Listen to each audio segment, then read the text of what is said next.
Does anybody remember the Final Fantasy XVI Awakening trailer for the PlayStation 5? This was a trailer that was actually posted on the PlayStation YouTube channel 3 years ago. And I don't know if many of you remember, but this particular video starts out with the PlayStation logo, and in the finest print ever, it says the following content is captured on PC emulating the PS5 experience. Then goes on to show you what they called a PlayStation 5 exclusive game and the trailer with sound effects, gameplay cutscenes, a whole bunch of other stuff.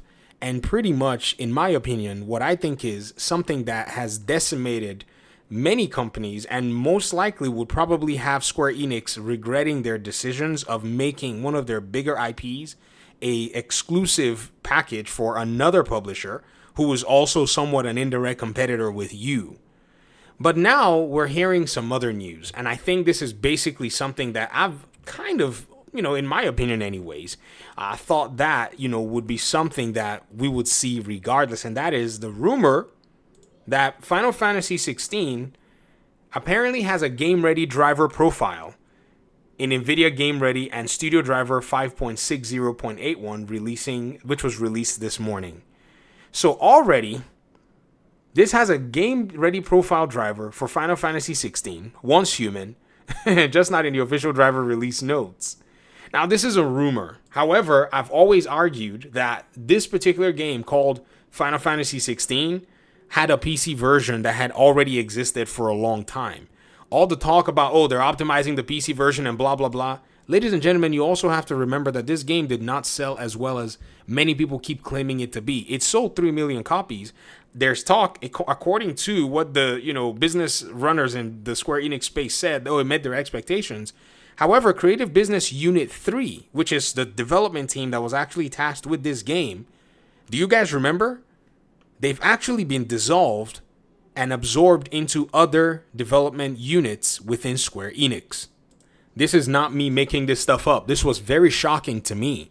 So I see a lot of people saying, well, the game sold very well. If the game sold very well, why is your team not sitting there cranking out another version for the next few years so that you guys can go out there and make more money? Because people just want to, delude themselves into thinking that this gaming industry, that is the one that we're in 2024, they're trying to delude themselves that it's not cutthroat. It is very cutthroat. You're going to see less and less of this exclusivity thing going on, especially with the very mature, established third-party publishers. Simply because one thing that they basically have failed to realize is taking that quick gain is antithetical to you establishing a brand. It just is. You really have to establish an audience that will show up for you day and night in this PC-saturated gaming world and console-saturated gaming world and mobile-saturated gaming world so that you can carve out that niche. And so when, everything is falling apart, your Elden Ring on a 5 million DLC copy day for $40. That's what you need in today's world. If you do not have that, you're sitting duck. You want to carve out a niche so that the day that you drop a, college football game, even without a PC release, you can give 2 million copies of that game to people who want to pay $100 for it. Final Fantasy is in that category in terms of name brand, in terms of market, segment for an RPG game of this nature, in terms of all kinds of things, and it's here struggling to keep up with the numbers of Elden Ring's DLC.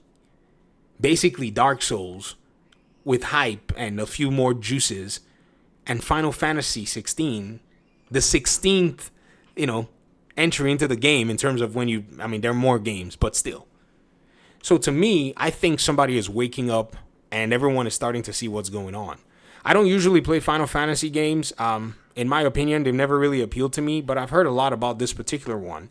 And people are excited about the fact that they can play it on PC. Some people are wanting to play it for a third time. It does have a good fan base, which is crazy.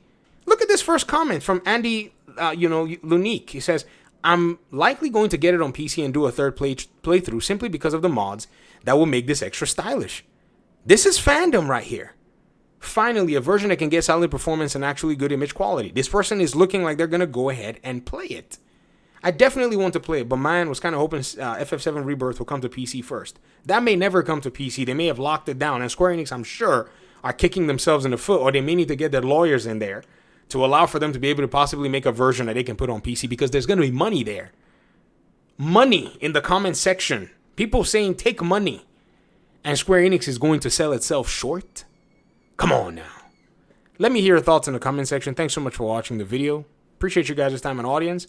And hopefully lessons can be learned from all of these moves that were made because of greed and wanting to subvert, the competition using cheap tactics rather than adding value to their platform. Looking at you, PlayStation.